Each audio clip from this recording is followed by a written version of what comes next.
Okay. Oh, Shall we? Was it recap? You want to recap quickly? Recap. I'll be back. I think I forgot my phone in the house. I'll be back. Okay.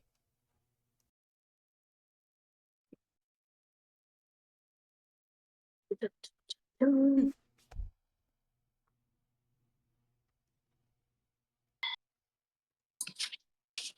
back. Ready for recap. Okay. All right. What even happened last chapter? Oh, they met, or Lord Henry met Dorian and kind of opened his eyes about the world. Hmm. Yeah, and then like he went on and on about how important youth is and how one day he's going to turn ugly and old and nobody would like him anymore. And then I guess Dorian has like this existential crisis because then he looks at the finished portrait by Basil and Hmm. he is just like, oh my gosh, I'm gonna grow old, but the painting's not. Yeah, and I think him and Dorian and Lord Henry are going to a theater, I believe. Yeah, I believe they're going to a theater to watch a show, while Basil stays at home to work or contemplate of everything that has happened. Yeah, so now we are on to chapter 3.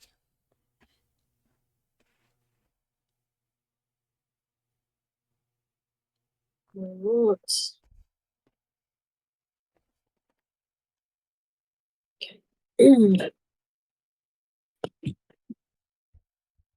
Chapter 3. At 12:30 next day, Lord Henry Wotton strolled from Curzon Street to the Albany to call on his uncle, Lord Fermor. Fermor? Yeah? A genial, if somewhat rough-mannered old bachelor, whom the outside world called selfish because it derived no particular benefit from him, but who was considered generous by society as he fed the people who amused him. His father had been our ambassador at Madrid when Isabella was young and prim, unthought of, but had retired from the diplomatic service in a capricious um, moment of annoyance on not being offered the embassy at Paris, a post to which he considered that he was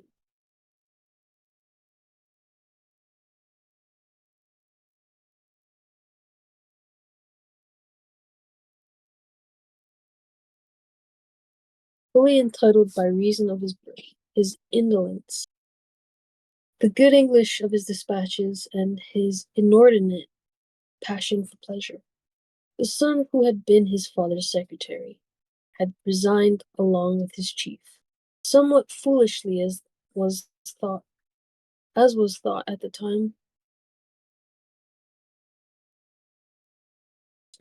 and on succeeding some months later to the title, had set himself to the serious study of the great aristocratic art of doing absolutely nothing.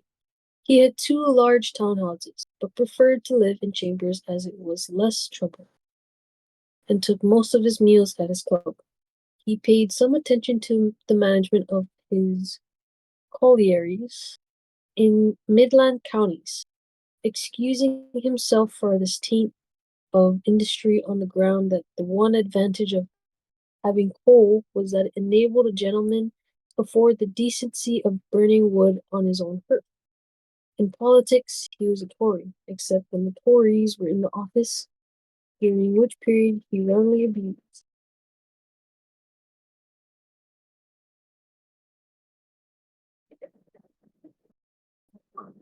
them. Oh, it's starting to rain out here. Can you Oh, hear me? Drazak? I, uh, except when the Tories were in office. Can you hear that? You're, you're very, like, muffled. Ah, it's the rain. The rain. The rain. Okay, is it better now? Try talk some more. Except when the Tories were in office, during which period he roundly You sound abused better. okay them for being a black no them for being a pack of rascals. Oh. He was a hero to his valet, who bullied him, and a terror most of his relations, whom he bullied in turn. Only England could have produced him, and he always said that the country was going to the dogs. His principles were out of date, but there was a good deal to be said for his prejudices. When when Lord Henry entered the room, he found his uncle sitting in a rough shooting coat, smoking a cheroot and grumbling over the Times. Well, Harry, Said the old gentleman. what brings you out so early? I thought you, you dandies. I thought you dandies never got up till 2, and were not visible till 5. Pure family affection, I assure you, Uncle George. I want to get something out of you, Money, I suppose. said Lord Fairmore, making a wry face. Well, sit down and tell me about it. Young people nowadays imagine that money is everything. Yes, murmured Lord Henry, settling his buttonhole in his coat. And when they grow older, they know it. But I don't want money. It is only people who pay their bills who want that. Uncle George and I never pay mine. Credit is the cap. Can you still hear me? Yeah. Okay. Uncle George and I never pay mine. Credit is the capital of a younger son, and no one lives charmingly upon it. Besides, I always deal with Dartmoor's tradesmen, and consequently they never bother me. What I want is information, not useful information, of course, useless information. Well, I can tell you anything that is an English blue book, Harry. Although those fellows nowadays write a lot of nonsense. When I have when I was in the diplomatic, things were much better. But I hear they let them in now by examination. What can you expect? Examinations, sir, are pure humbug from the beginning to end. If a man is a gentleman, he knows quite enough, and if he is not a gentleman, whatever he knows is bad for him. Mr. Dorian Gray does not belong to blue books, Uncle George, said Lord Henry languidly.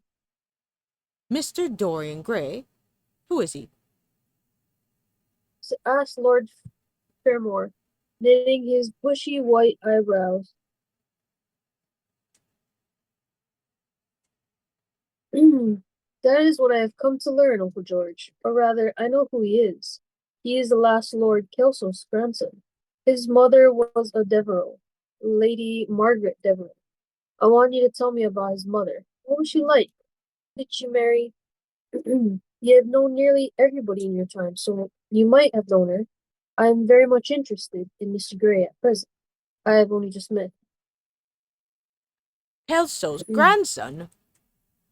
Echoed the old gentleman. Kelso's grandson? Of course. I know his mother intimately. I believe I was at her christening. She was an extraordinary beautiful girl, Margaret Devereux, and made all the men frantic by running away with a penniless young fellow. A mere nobody, sir, a subaltern in a regiment, or something of the kind. Certainly, I remember the whole thing as if it had happened yesterday. The poor chap was killed in a duel at Spa a few months after the marriage.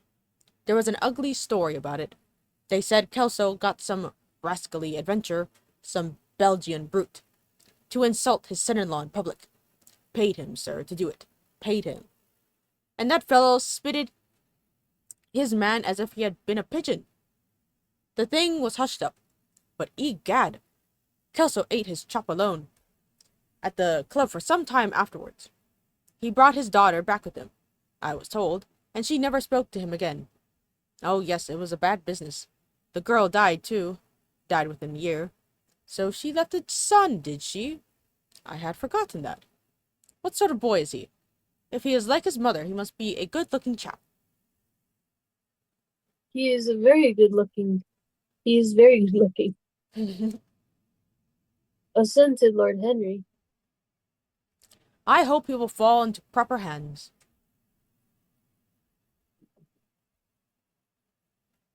Continued the old man. He should have a pot of money waiting for him if Kelso did the right thing by him. His mother had money too. All the Selby property came to her through her grandfather. Her grandfather hated Kelso. Thought him a mean dog. He was, too. Came to Madrid once when I was there. Egad, I was ashamed of him. The Queen used to ask me about English noble who was always quarrelling with the cabmen about their fares. They made quite a story of it. I didn't dare show my face at court for a month. I hope he treated his grandson better than he did the Jarvies. I don't know.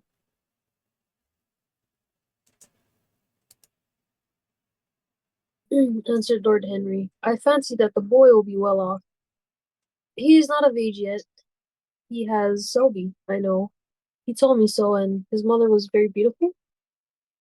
Margaret Duveau was one of the loveliest creatures I ever saw, Harry.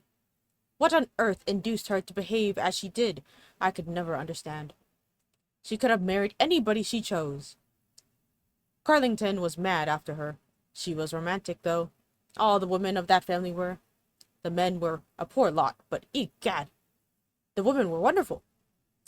Carlington went on his knees to her. Told me so himself. She laughed at him, and there wasn't a girl in London at the time who wasn't after him. And by the way, Harry, talking about silly marriages, what is this humbug your father tells me about Dartmoor wanting him to marry an American? Ain't English girls good enough for him? It is rather fashionable to marry Americans just now, Uncle George. I'll back Englishwomen against the world, Harry. Said Lord Fermor, striking the table with his fist. The betting is on the American. They don't last, I'm told. Muttered his uncle. A long engagement exhausts them, but they are capital at a steeplechase. They take things flying. I don't think Dartmoor has a chance, Who are her people? grumbled the old gentleman. Has she got any? Lord Henry shook his head. American girls are as clever at concealing their parents as English women are at concealing their past, he said, rising to go. They are pork packers, I suppose? I hope so, Uncle George, for Dartmoor's sake. I am told that pork packing is the most lucrative profession in America, after politics. Is she pretty? She behaves as if she was beautiful. Most American women do. It is the secret of their charm. Why can't these American women stay in their own country? They are always telling us that it is the paradise for women. It is. That is the reason why, like Eve, they are so excessively anxious to get out of it, said Lord Henry. Goodbye, Uncle George. I shall be late for lunch if I stop any longer. Thanks for giving me the information I wanted. I always like to know everything about my new friends, and nothing about my old ones. Where are you lunching, Harry? At Aunt Agatha's, I have asked myself and Mr. Gray. He is her latest protege. Tell your Aunt Agatha, Harry, not to bother me any more with her charity appeals. I am sick of them. Why, the good woman thinks that I have nothing to do but write checks for her silly fads. All right, Uncle George. I'll tell her, but it won't have any effect. Philanthropic people lose all sense of humanity. It is their distinguishing characteristic. The old gentleman growled approvingly and rang the bell for his servant. Lord Henry passed up the low arcade into Burlington Street and turned his steps in the direction of Berkeley Square. So that was the story of Dorian Gray's parentage.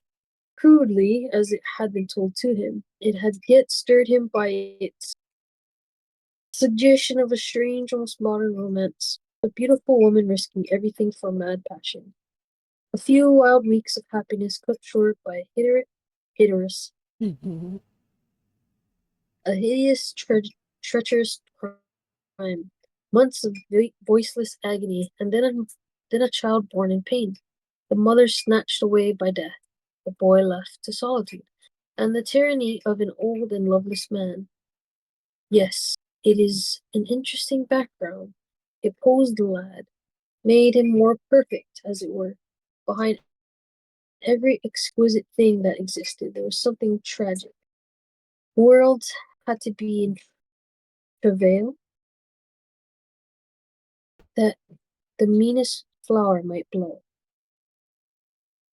And how charming he had been at dinner the night before, as with startled eyes and lips parted in frightened pleasure he had sat up opposite to him at the club, the red candle shades staining to a richer rose the awakening wonder of his face. Talking to him was like playing upon an exquisite violin. He answered to every touch and thrill of the bow. There was something terribly enthralling in the exercise of influence. No other activity was like it. To project one's soul into some gracious form, and let it tarry there for a moment, to hear one's own intellectual views echoed back to one with all the added music of passion from youth, to convey one's temperament into another, as though it were a subtle fluid or strange perfume. There was There was a real joy in that, perhaps the most satisfying joy left to us in an age so limited and vulgar as our own, an age grossly carnal in its pleasures, and grossly common in its aims. He was a marvellous type, too, this lad, whom by so curious a chance he had met in Basil's studio, or could be fashioned into a marvellous type at any rate. Grace was his, and the white purity of boyhood and beauty such as old Greek marbles kept for us. There was nothing that one could not do with him. He could be made a Titan or a toy. What a pity it was that such beauty was destined to fade. And Basil, from a psychological point of view, how interesting he was. The new matter in art, the fresh mode of looking at life suggested so strangely by the merely visible presence of one who was unconscious of it all. Silent spirit that dwelt in dim woodland and walked unseen in open fields, suddenly showing herself, dryad-like, and not afraid, because in his soul who sought for her there had been wakened that wonderful vision to which alone are wonderful things revealed, the mere shapes and patterns of things becoming, as it were, refined, and gaining a kind of symbolic value, as though they were themselves patterns of some other and more perfect form whose shadow they made real. How strange it all was! He remembered something like it in history. Was it not Plato, that artist in thought, who had first analyzed it? Was it not Buonarato, Bua, Buonara, Buonarroti, who carved it in the colored marbles of a sonnet sequence? But in our century it was strange. Yes, he would try to be Dorian Gray without knowing it. The lad was to the painter who had fashioned the wonderful portrait.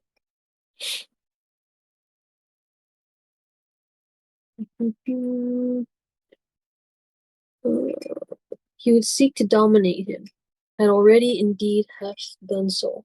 He would make that wonderful spirit his own. There was something fascinating in this son of love and death. Suddenly he stopped and glanced up at the houses. He found that he had passed his aunt's some distance, and smiling to himself, turned back. When he had entered the somewhat sombre hall, the butler told him that they had gone into lunch. He gave one of the footmen his hat and stick and passed into the dining Late as usual, Harry. room. Cried his aunt, shaking her head at him. He invented a facile excuse, and having taken the vacant seat next to her, looked round to see who was there. Dorian bowed to him shyly from the end of the table, a flush of pleasure stealing into his cheek. Opposite was the Duchess of Harley, a lady of admirable good nature and good temper, much liked by everyone who knew her, and of those ample architectural proportions that in women who are not duchesses are described by contemporary historians as stoutness.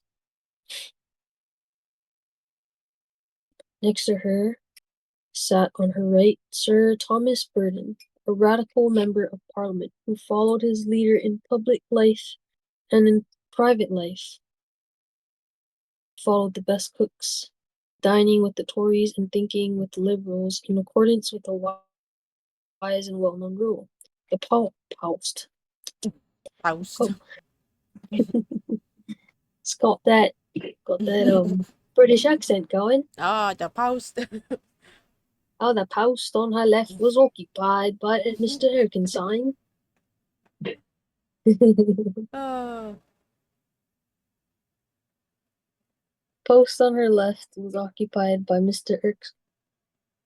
Erskine of Treadley, an old gentleman of considerable charm and culture, who had fallen, however, into bad habits of silence, having, as he explained once to Lady Agatha, said everything that he had to say before he was 30. His own neighbour was Mrs. Vandeleur, one of his aunt's oldest friends, a perfect saint amongst women, but so dreadfully dowdy that she reminded one of a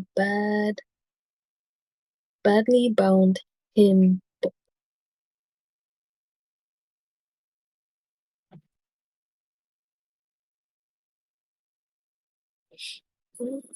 Okay, sorry, I had to reread that sentence. It was very lengthy.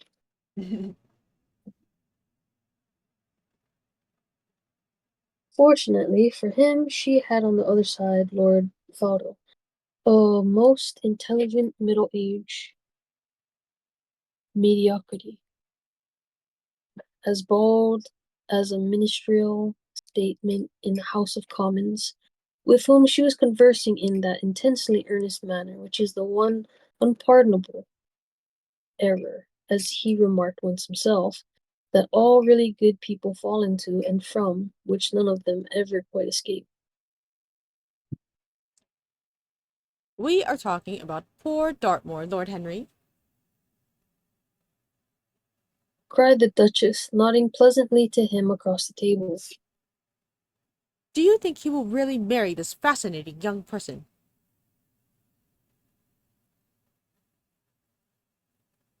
I believe she has made up her mind to propose to him, Duchess, How dreadful. exclaimed Lady Agatha. Really? Sorry.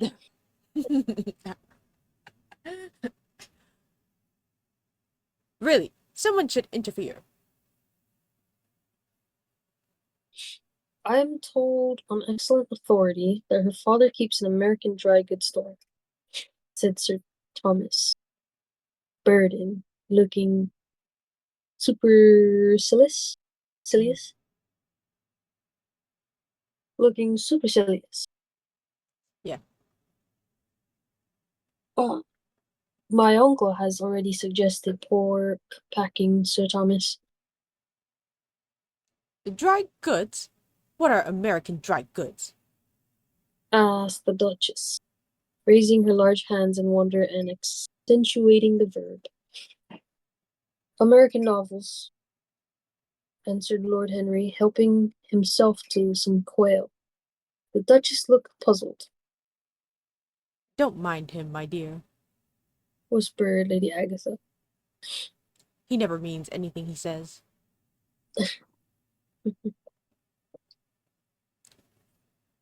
No, I can take this next guy.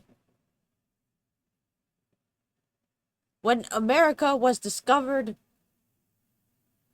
Said the radical member, and he began to give some wearisome facts. Like all people who try to exhaust the subject, he exhausted his listeners. The Duchess sighed and exercised her privilege of interruption. I wish to goodness it never had been discovered at all. She exclaimed. Really, our girls have no chance nowadays. It is most unfair. Oh. Perhaps, after all, America has never been discovered. Said Mr. Erskine. I myself would say that it had merely been detected. Oh, but I have never seen specimens of the inhabitants.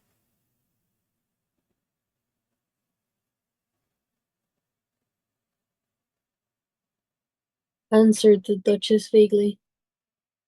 I must confess that most of them are extremely pretty, and they dress well, too. They get all their dresses in Paris. I wish I could afford to do the same. They say that when good Americans die, they go to Paris. Chuckled Sir Thomas, who had a large wardrobe of humorous cast-off clothes. Really? And where do bad Americans go when they die? Inquired the Duchess. They go to America, murmured Lord Henry. Sir Thomas frowned.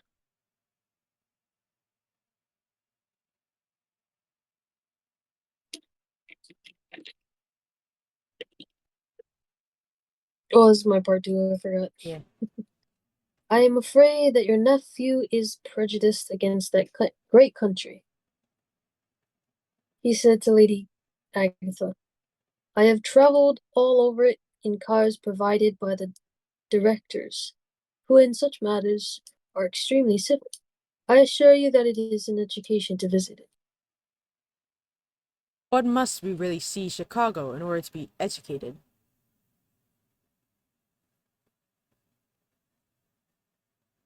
Asked Mr. Erskine plaintively. I don't feel up to the journey. Sir Thomas waved his hand. Mr. Erskine of Treadley has the world on his shelves.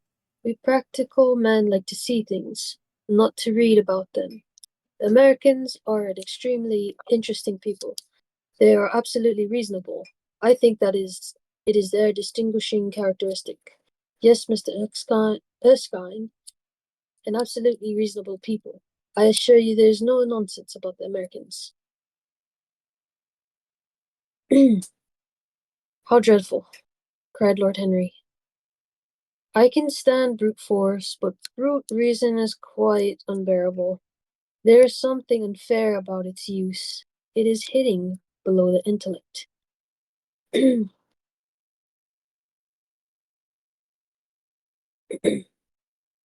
I do not understand you, said Sir Thomas, growing rather red. I do. Uh, Oh, that's you. Sorry. I do, Lord Henry.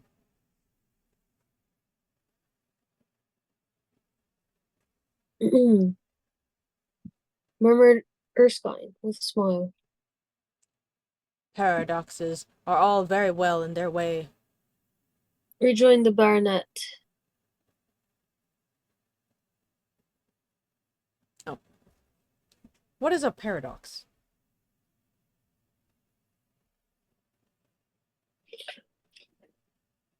asked Mr. Erskine. I did not think so. Perhaps it was. Well, the way of paradoxes is the way of truth. To test reality, we must see it on the tightrope. When the verities become acrobats, we can judge them. Dear me,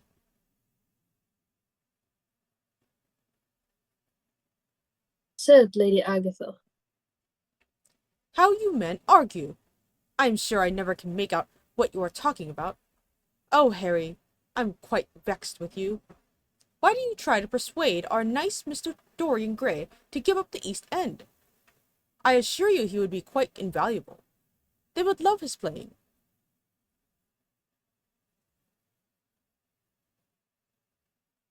I want him to play to me, cried Lord Henry, smiling, and he looked down the table and caught a bright answering glance. But they are so unhappy in Whitechapel.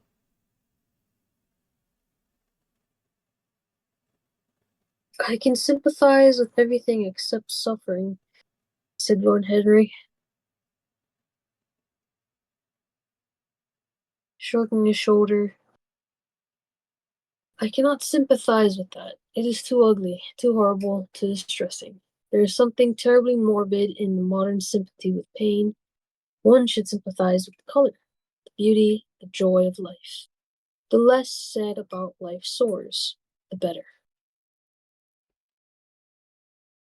Still, the East End is a very important problem, remarked Sir Thomas with a grave shake of the head. Quite so.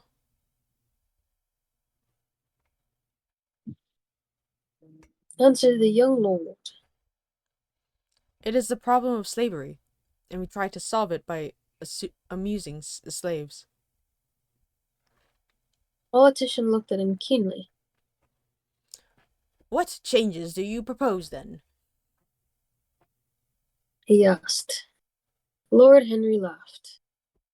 I don't desire change anything in England except the weather, he answered. I am quite content with philosophic contemplation. But as the 19th century has gone bankrupt, though an over expenditure of sympathy, I would suggest that we should appeal to science to put us straight. The advantage of the emotion is that they lead us astray, and the advantage of science is that it is not emotional. But we have such grave responsibilities.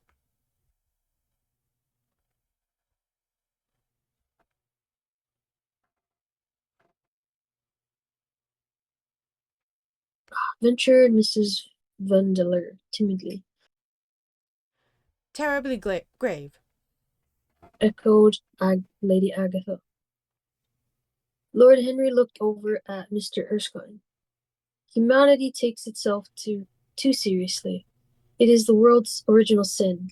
If the caveman had known how to laugh, history would have been different. You really are very comforting. Warbled the Duchess. I have always felt rather guilty when I came to see your dear aunt, for I take no interest at all in the East End. For the future I shall be able to look her in the face without a blush.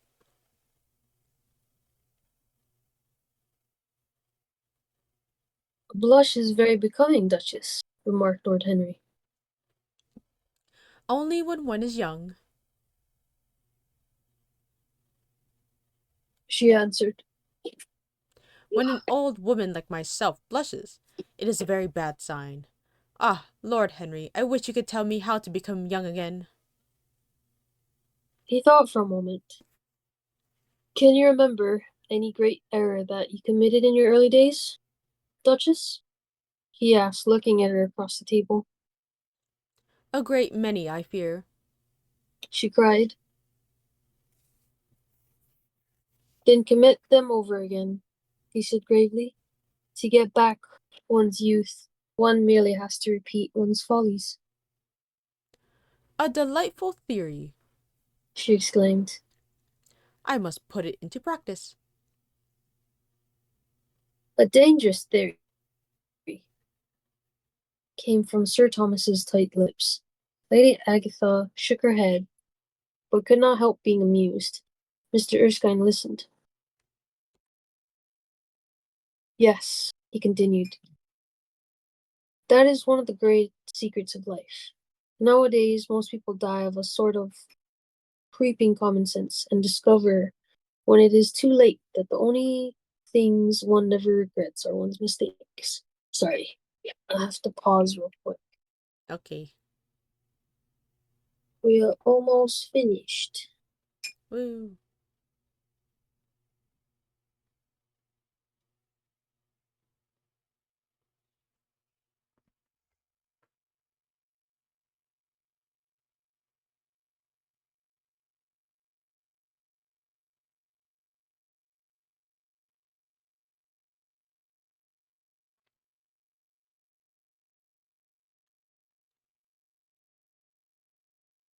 Okay. A laugh ran around the table.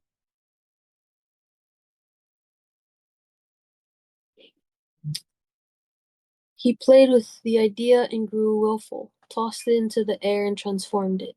He let it escape and recaptured it, and made it iridescent with fancy and winged it with paradox. The praise of folly, as he went on, soared into a philosophy, philosophy,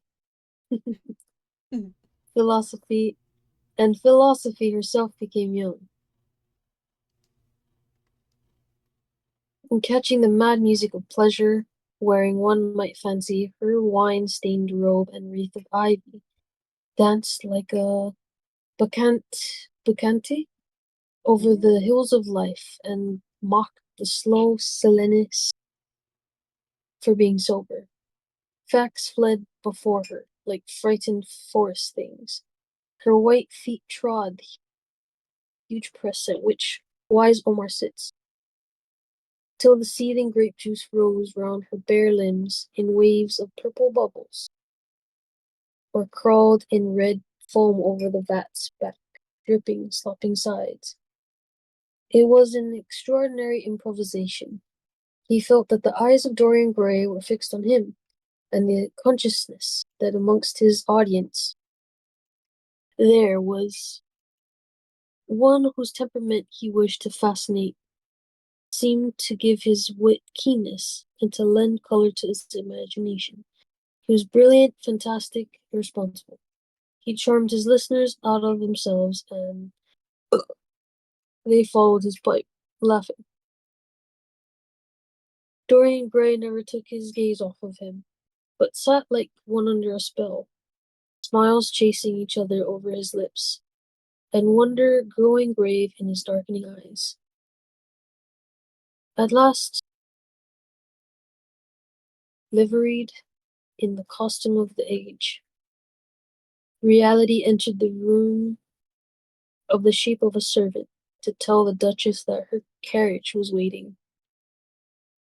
She wrung her hands in mocking despair. How annoying. She cried, I must go.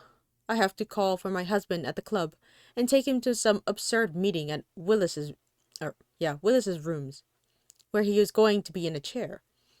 If I am if I am late, he is sure to be furious, and I couldn't have a scene in this bonnet. It is far too fragile. A harsh word would ruin it. No, I must go, dear Agatha. Goodbye, Lord Henry.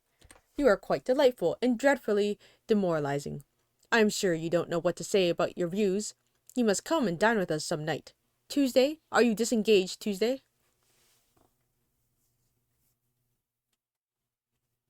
for you, I would throw over anybody, Duchess, said Lord Henry with a bow. Ah, that is nice. That is very nice. And very wrong of you. She cried, So mind you come. and she swept out of the room, followed by Lady Agatha and the other ladies. When Lord Henry had sat down again, Mr. Erskine moved round, and taking a chair close to him, placed his hand upon his arm. You you talk you talk books away. he said. Why don't you write one? I'm too fond of reading books to care to write them, Mr. Erskine. I should like to write a novel, certainly. A novel that would be as lovely as a Persian carpet and as unreal, but there is no literary public in England for anything except newspapers, primers, and encycl- encyclopedias. Of all people in the world, the English have the least sense of the beauty of literature, I fear you are right. answered Mr. Erskine. I myself used to have literary ambitions, but I gave them up a long time ago, or long ago. And now, my dear young friend, if you will allow me to call you so, may I ask if you really meant all that you said to us at lunch? I quite forget what I said, smiled Lord Henry. Was it all very bad? Very bad indeed.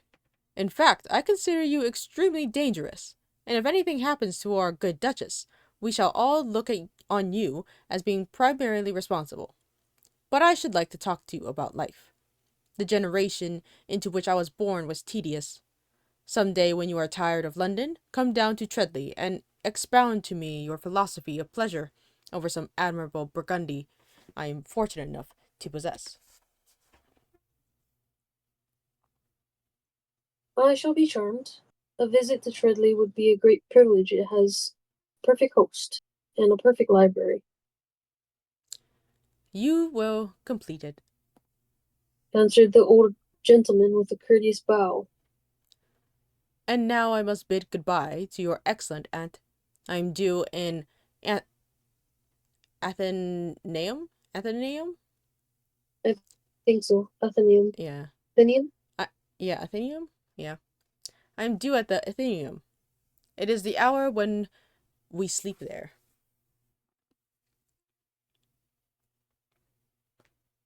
All of you, Mr. Erskine, 40 of us, in 40 armchairs. We are practicing for an Academy of Letters. Lord Henry laughed and rose.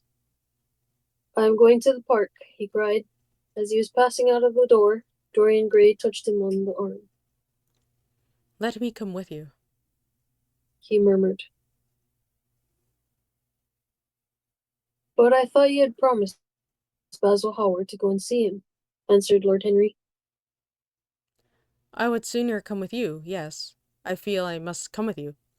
Do let me. And if you will promise to talk to me all the time, no one talks so wonderfully as you do. Ah, I have talked quite enough for today, said Lord Henry, smiling. All I want now is to look at life. You may come and look at it with me, if you care to. Oh, chapter 3, done. Mm-hmm.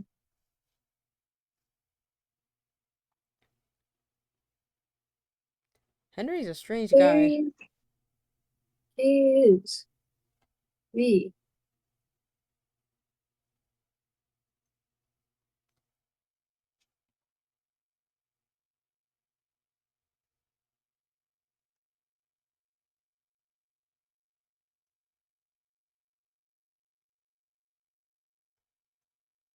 Yeah. It's that time period is just so interesting. Hmm. Priorities and like the what is that? Just high society, the privileges of talking about topics as that. Yeah. So it's very interesting. Yeah. Very English like, you know? Yeah, gossip and stuff. Mm-hmm. Mm-hmm.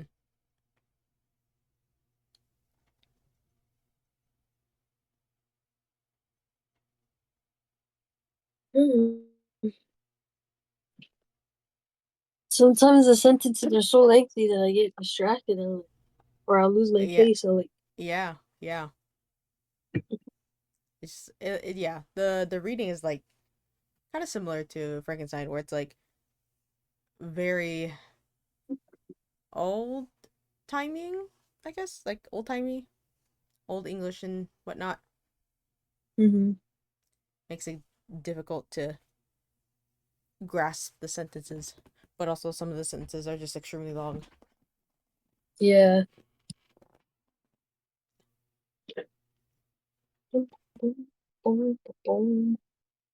Oh, I would do another chapter, but I gotta eat Mm. dinner. Yep, yep. I mean, I feel like we're hitting this pretty good. There's like what 20 something chapters, Mm-hmm. 22, Around I there. think. Yeah. So if we do a chapter a day, or a chapter every session, it should be good. Mm-hmm. Hey.